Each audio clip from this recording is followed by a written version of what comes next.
नमस्कार। स्वदेश न्यूज के खास कार्यक्रम छत्तीसगढ़ की बात में आप सभी का बहुत बहुत स्वागत है। छत्तीसगढ़ की बात में आज हमारे साथ मौजूद हैं प्रदेश के पूर्व डिप्टी सीएम, कांग्रेस के कद्दावर लीडर और सरगुजा महाराज टीएस सिंहदेव जी। सिंहदेव जी, बहुत बहुत स्वागत है। सिंहदेव जी, अभी मुझे लगता है कि शायद कांग्रेस के इतिहास में पहली बार ऐसा हुआ जब राष्ट्रीय अध्यक्ष जी ने आकर के पूरे कांग्रेस पार्टी की बैठक ली। क्या ऐसी खास स्थिति बन गई थी?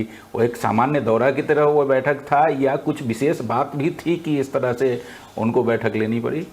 मेरे ख्याल से उनकी इच्छा थी। ये उदयपुर चिंतन शिविर हुआ था, उसमें कुछ निर्णय हुए थे और नए सिरे से कांग्रेस के संविधान में कुछ परिवर्तन, 50 साल से ऊपर 50 साल से नीचे भागीदारी, एसटी एससी ओबीसी महिलाएं और माइनॉरिटीज़ कम से कम 50%, और उसके बाद में अहमदाबाद, बीच में किरारी, तेलंगाना, कर्नाटक में गांधी जी की एआईसीसी अध्यक्ष के रूप में 100वीं वर्षगांठ के अवसर पर वहाँ ये बात आई थी कि कांग्रेस में जो संगठनात्मक अगर परिवर्तन होने हैं इसमें गति आ जाती।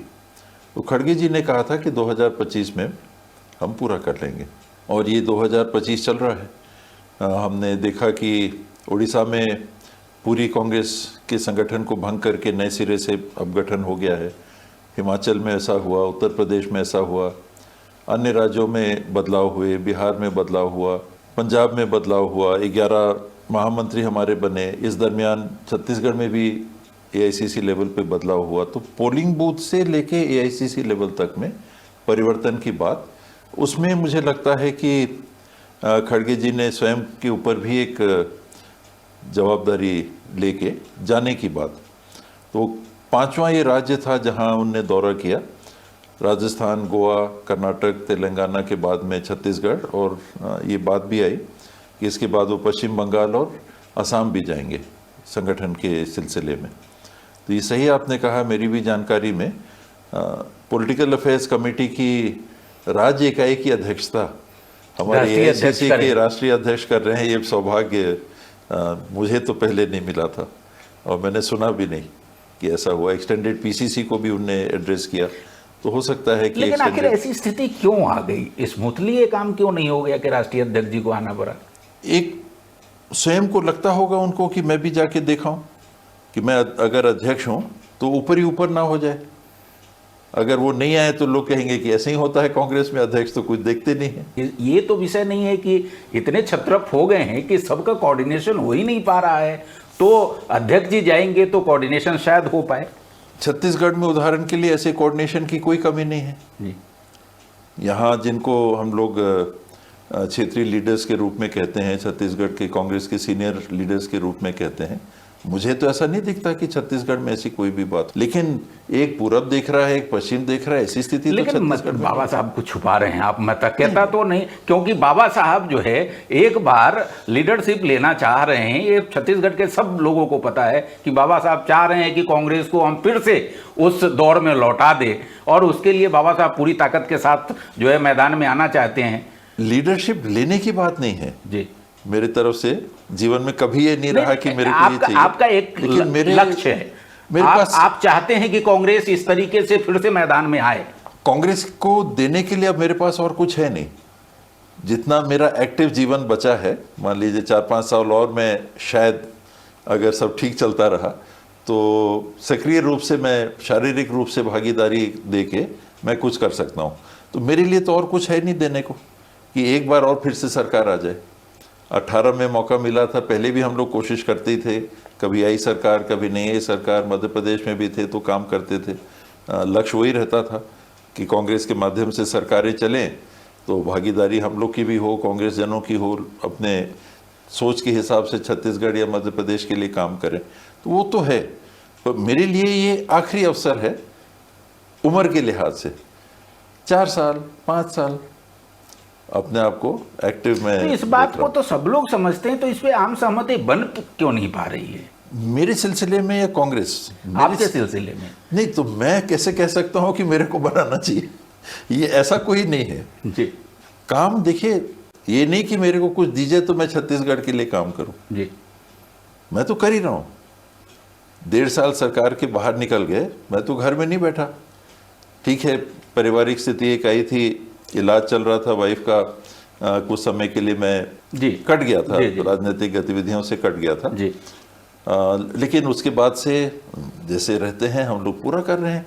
उस समय भी जब इलाज चल रहा था तो वहां से सभी हाँ, महत्वपूर्ण मीटिंग्स में बैठकों में आप भागीदार, रहते थे। मीटिंग्स में जा रहे थे, यहाँ से सलाह ले रहे हैं लोग, तो सलाह दे रहे थे। जी गांव-गांव तो हम लोग ऐसे भी नहीं जाते, जी जा नहीं पाते। जी मेन हम लोग का नहीं, लेकिन 2018 से पहले तो आप गांव-गांव गए थे। हाँ। सभी संगठन के पास गए थे, सभी वर्गों के पास गए थे, जहां से जो मिल सकता था फीडबैक उसको आपने लिया था।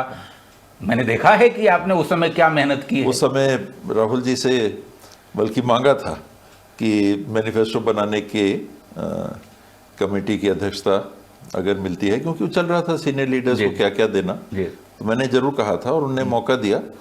तो मेरी रुचि का काम था, लोगों के बीच में जाके मिल सकूं और अपनी सोच के हिसाब से योगदान दे सकूं, तो वो सही है। आज के दिन में अब क्या जवाबदारी मिलती है, लक्ष्य की है। नहीं, तो एक बार तो फिर कह सकते हैं कि मुझे एक बार फिर सरकार बनानी है राहुल जी, एक मौका मुझे दे दीजिए। अब कहने में अटपटा लगता है कहने में अटपटा लगता है, वो अपने लिए कहने में जी थोड़ी दिक्कत होती। जी, और यही चूक उस समय भी आप कर गए थे। चूक नहीं थी, मुख्यमंत्री के संदर्भ में आप शायद कह रहे हैं, तो जी सबके सामने है कि हम लोग 4 लोगों को दिल्ली बुलाया गया था जी और उसमें चरणदास महंत जी थे, ताम्रध्वज साहू जी थे, भूपेश थे, मैं था।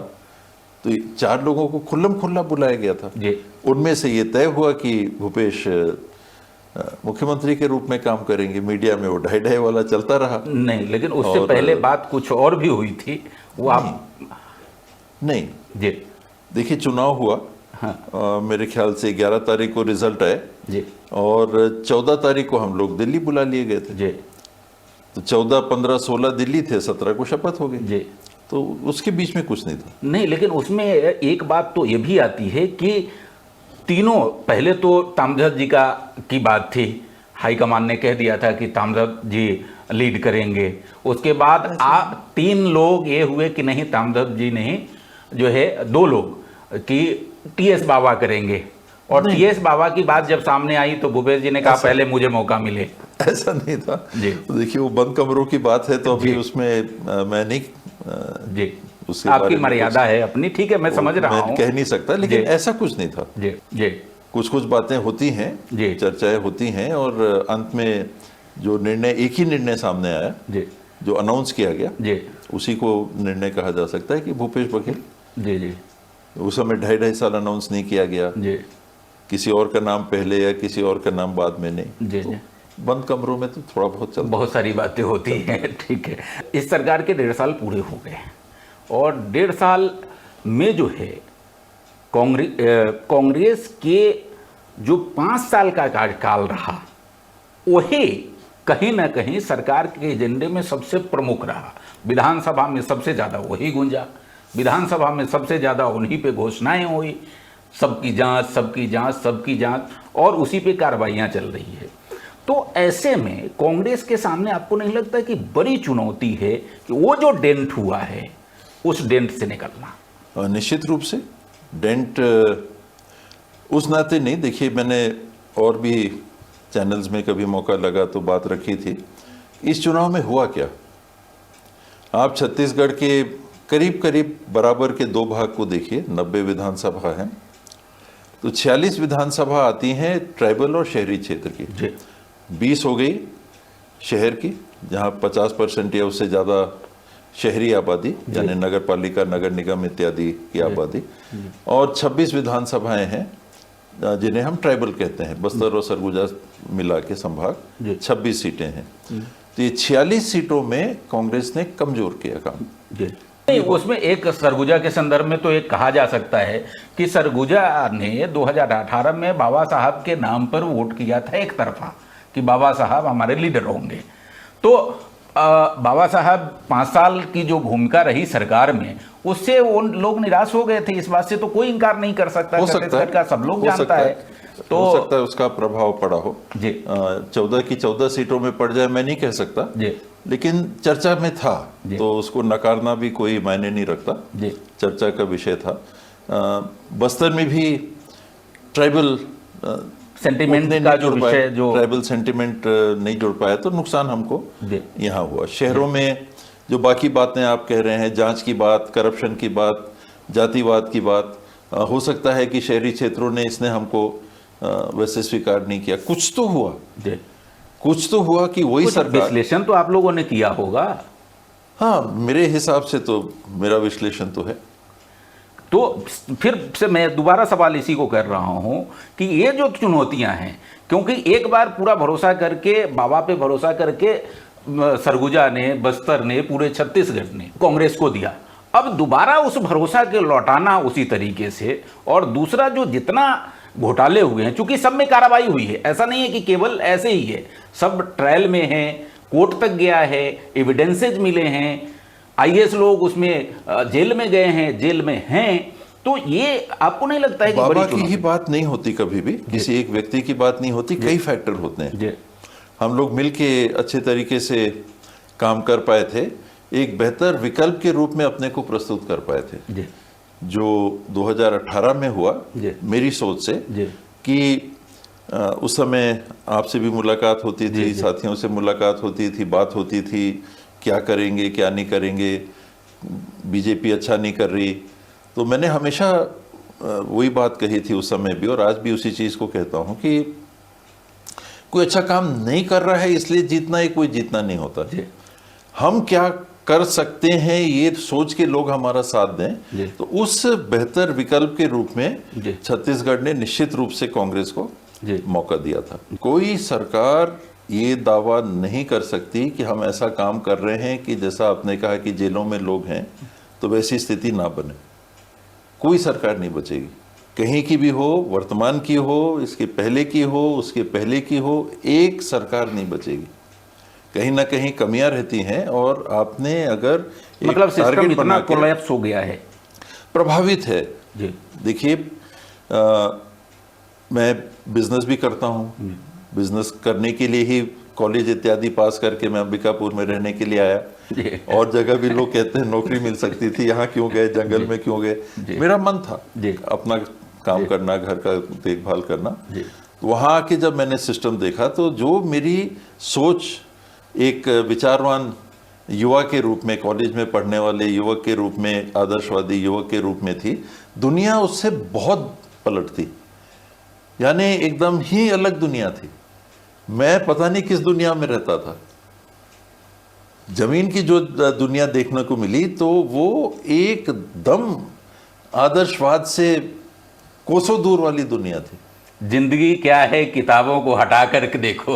और ये मैं आपको बात बता रहा हूँ 1976 की। जी आज से जी कितने हो गए, 50 साल करीब पहले। 50 साल पहले एक आदर्शवादी युवा, तथा कथित आदर्शवादी युवा आया घर का काम देखने के लिए, और उसकी सोच जो थी, उसने जब धरातल की सच्चाई को देखी तो जमीन आसमान का फर्क था। ना समझ होगा वही कहेगा कि जांच नहीं होनी चाहिए, गड़बड़ी है तो जांच होनी चाहिए, लेकिन कोई ये कहे कि यही गड़बड़ करने वाला है, बाकी हम तो एकदम, हमारे सफेद कपड़े में कहीं छींटा भी नहीं है, जरा सा छींटा भी नहीं है, तो पब्लिक सब जानती है। आपने कहा कि ये पूरी परिस्थितियां ऐसी हो गई है कि देश की कोई भी सरकार नहीं बचेगी अगर सच्चाई की बात अगर की जाए तो मौका तो आपको भी मिला था, लेकिन आपने पिछली सरकार में कोई कार्रवाई नहीं की उस तरह से, जेल में लोग की भावना वैसी तीव्र नहीं दिखी, कोई स्ट्रेटेजी ऐसी कांग्रेस ने नहीं बनाई कि इनको ऐसा बदनाम करो तो हमको फायदा होगा।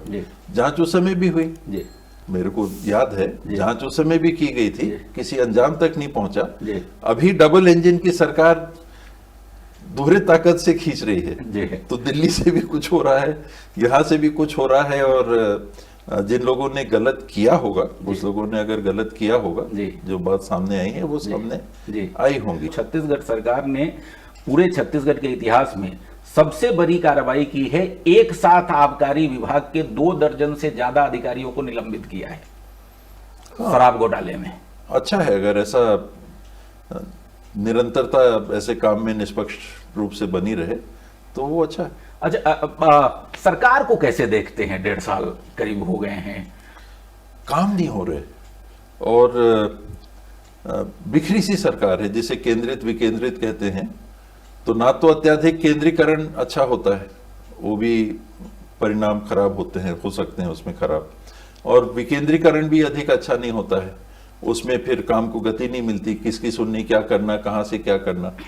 तो अभी एक सरकार का दौर विकेंद्रीकृत सरकार के रूप में, जहां काम होते हुए नहीं दिख रहे। अगर आप देखिए कि क्या हुआ दिख रहा है, धान खरीदी हुई जिस रेट में कहा गया था, जिस मात्रा में कहा गया था धान खरीदी हुई, उसमें भी बात आई कम होना, एक साथ पेमेंट होगा, नहीं हुआ, पर धान खरीदी हुई। मतारी वंदन की योजना लॉन्च की, 1000 मिल रहा है, बीच में उसमें भी बात आई कि कुछ गलत लोगों को मिल गया तो उसको वापस लेंगे, कुछ छूट गए तो उसको फिर देखेंगे।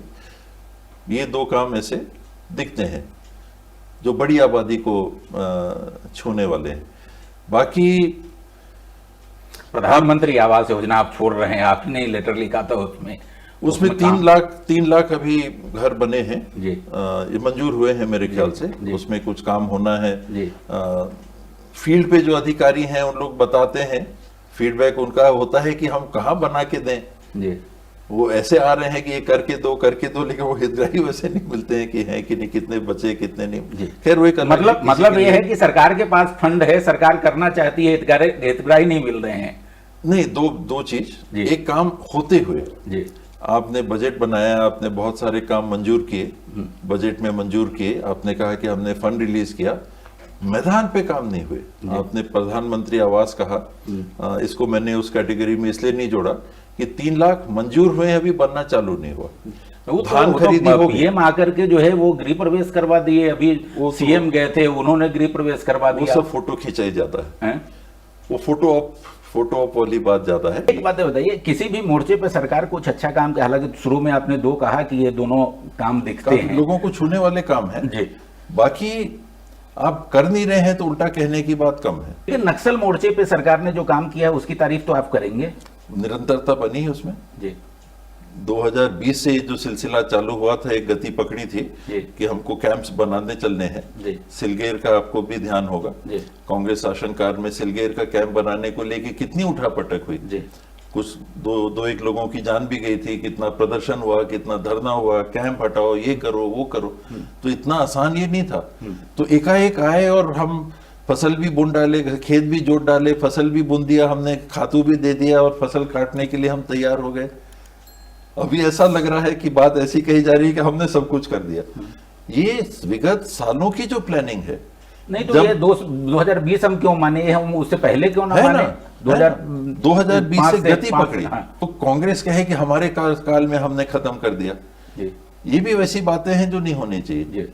लगातार निरंतर पहल होता गया है और कई अधिकारी और कई सरकारें आई और गई और मंत्री आए, मुख्यमंत्री आए और गए, जिनके पहलों से और केंद्र की सरकार के साझा पहल से ये स्थिति बनी कि उत्तर क्षेत्र में अब नक्सलवाद की स्थिति वैसी सुनने में नहीं आती।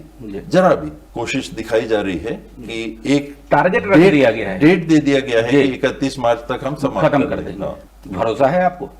इंतजार करेंगे 31 का। देखिए कार्रवाइयां तो होती हुई दिख रही हैं, जो होती आ रही थी वो प्रचारित हो रही हैं, प्रसारित हो रही हैं। कुछ और हम लोग बातें करते हैं तो वो ऐसी बातें हैं, जिम्मेदार लोग बताते हैं जो नहीं कहना चाहिए। मीडिया में कहने का कोई अर्थ नहीं है, कहीं मनोबल गिराने का या भटकाने का या हटाने का कोई भी पहल इसमें नहीं होनी चाहिए।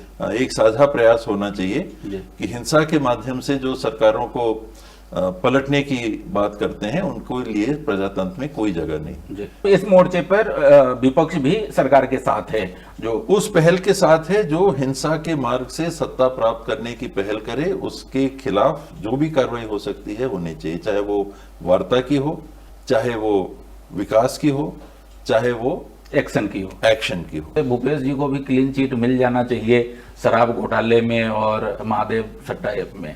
उसमें है कि नहीं उनकी भूमिका है कि नहीं? देखिए महादेव ऐप में क्या कहा गया, 508 करोड़ रुपए भूपेश बघेल को दिए गए। अब 508 करोड़ रुपए, शायद ये कमरा आधा तो भर जाए, 500 की गड्डियां, अब तो 2000 नहीं है, 500 रुपए की गड्डियां भरेंगे तो मेरे ख्याल से आधा कमरा भर जाएगा। जो दिखेगा तो वो पैसा तो 508 करोड़ आपने बोल दिया दिल्ली कि भेज दिए, कुछ यहाँ भेज दिए, कुछ वहाँ भेज दिए, वो 50 सीट में। ट्रेल तो होगा ना जी एक संभावना। जी देखिए मैं हमेशा ये कहता हूं, बड़े बड़े लीडर राष्ट्रीय स्तर के बात कह देते हैं, इस प्रकार की गड़बड़ियों की बात कह देते हैं, किस बेस पे? या तो आपके पास प्रमाण है तो आप कार्रवाई करो। आप आरोप लगा रहे हो इतनी बड़ी जवाबदेही के पद में बैठ के, जहां सारा तंत्र आपके पास है। मान लीजिए ईडी किन के अधीन है, आईटी किन के अधीन है, सीबीआई किन के अधीन है, वरिष्ठतम स्तर के मंत्री होंगे। प्रधानमंत्री को अगर हटा दें, प्रधानमंत्री तो सबके जवाबदेह हो गए, कैबिनेट साझा जवाबदारी हो गई, साझा नैतिकता हो गई। उस बात को छोड़ दें, जिस चीज को आप प्रामाणिक तौर पे बोलने की कोशिश करते हो, उसके सबूत वैसे नहीं है कि आप किसी के ऊपर इल्जाम सिद्ध करने की स्थिति में हो, तो आपको कहना नहीं चाहिए। आप सिद्ध नहीं करो उसके पहले ही आप उसको गुनहगार साबित कर दो या दर्शित कर दो, ये गलत है। कि ऐसी ऐसी बातें आई हैं, जांच हो रही है, कोर्ट फैसला करेगी कि ये सही है कि नहीं, दोष है कि नहीं। सामने वाले को भी तो आप मौका देंगे। नहीं तो कल के दिन तो मैं बोल दूंगा कि मैंने फलाने को 10 करोड़ रुपए दिए, आप बंद कर दीजिए उसको। मैं कह रहा हूं मैंने दिए। अब मैं फिर से आखिरी तरफ लौटता हूं। कांग्रेस की संभावनाएं क्या देखते हैं? मैंने हमेशा इस बात को कहा है और यही मेरा विश्लेषण है अभी तक, जो मेरे पास जानकारी है, कि छत्तीसगढ़ में अभी तक 2 पार्टी विकल्प हैं मतदाताओं के पास, मुख्यतः जो सरकार बना सकते हैं, कांग्रेस और भाजपा। मैं तो कांग्रेस का पूछ रहा हूं, कांग्रेस का क्या आप समझ अच्छा है, बेस है कांग्रेस के प्रति, लोगों में यहाँ एक गहरी आस्था है एक सेक्शन में। और जहां कमी है, पिछले विधानसभा में मैंने बताया, ट्राइबल एरिया में और शहरी क्षेत्रों में, यहां कांग्रेस को बकअप करने की जरूरत है। जय बीरू की जोड़ी फिर से दिखे, जोड़ियां सारी होनी चाहिए। कोई एक आदमी नहीं जिता सकता। टीएस बाबा जिता लेंगे अकेले में, 100 जन्म में नहीं जिता सकते। 100 जन्म जी लेंगे टीएस बाबा तो अकेले नहीं जिता सकते। साथ चाहिए ना, सबका साथ चाहिए, सब कोई जुटेंगे तो भाजपा क्या ऐसे करके बैठी रहेगी? सामने वाला बॉलिंग बैटिंग नहीं करेगा, फुटबॉल में है गोल नहीं मारेगा, हॉकी में है क्या स्टिक नहीं चलाएगा, वो भी तो खेलेंगे। तो आपको उस बात को ध्यान में रख के काम करना है कि एक आपकी टीम एकजुटता से मैदान में काम करे। तो वो सामूहिक नेतृत्व कुछ दिन में हमको मैदान में दिखेगा? है और उसको और नहीं, उस पर तो सवाल भूपेश जी खड़ा करते हैं कि मुख्यमंत्री को आप लोग जो है टारगेट ही नहीं कर पा रहे हैं सरकार के चेहरा को। ऐसा वो पता नहीं कैसे बात आ जाती है, कहां से आ जाती है। बाबा साहब का सम्मान तो है, बाबा साहब का सम्मान तो पहले भी था। नहीं, मेरे को देखिए मौका लगा वर्तमान मुख्यमंत्री जी से भी मिलने से, बहुत ही सज्जन व्यक्ति हैं, इसमें कोई दो बात नहीं है। और व्यवहार उनका ऐसा रहता है, इतना अच्छा लगता है कि बार बार ना जाऊं। अब हम लोग ऐसे तो नहीं बोल सकते, लेकिन अगर शिक्षा विभाग उनके पास है तो मैं तो कितने बार बोला कि 1+2 के प्राइमरी स्कूल के सेटअप को 1+1 करना ये घातक है। तो ये गलत निर्णय है, जो दिख रहे हैं कि गलत निर्णय है, और लगता है क्यों आप ले रहे हो, और कोई कारण नहीं हो सकता है कि तनख्वाह बचा ली। 40-50 हजार शिक्षक कम हो जा रहे हैं, तो उनको तो जाके नहीं बोल सकते कि हम कौन हैं जी, हम आपके हैं कौन पर आपके माध्यम से बोल सकते हैं, तो हम लोग जरूर बोलते हैं जी। तो हम बहुत ही बेबाक तरीके से बात कर रहे थे टीएस सिंहदेव, सरगुजा महाराज और छत्तीसगढ़ के पूर्व डिप्टी सीएम, कांग्रेस के कद्दावर लीडर।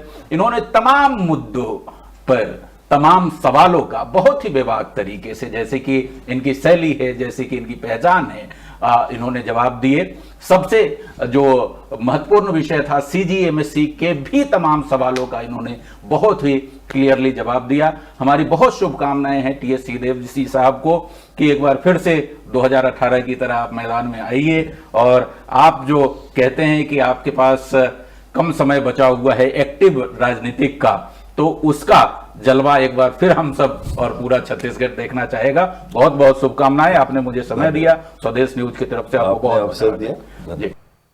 ऐसे ही वीडियोस के लिए लाइक करें, शेयर करें, फॉलो करें, YouTube पर जाकर सब्सक्राइब कर बेल आइकन दबाना ना भूलें और ताजा अपडेट्स के लिए स्वदेशलाइव.com पर जरूर जाएं।